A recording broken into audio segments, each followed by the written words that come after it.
One of Australia's most famous outback towns, Birdsville, is experiencing some of its best rain almost in living memory. The cattle industry is booming, tourists and wildlife are rolling in, and locals are making the most of what might not come again for decades. More from Environment reporter Connor Duffy at the northern end of the Birdsville track. The desert's drenched again.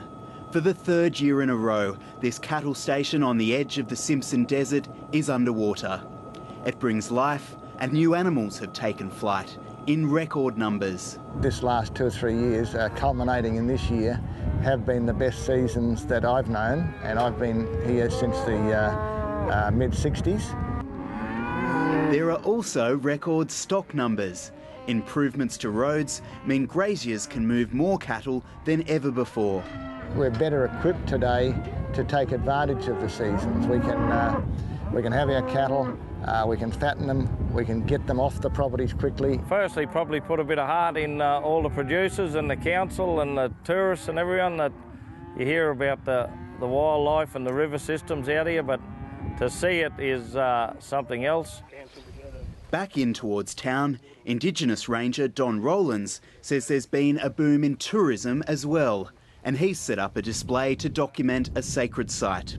I think that's very important to tell those stories and to put them up somewhere for tourists to visit and get to understand the Aboriginal, what the Dreamtime really means.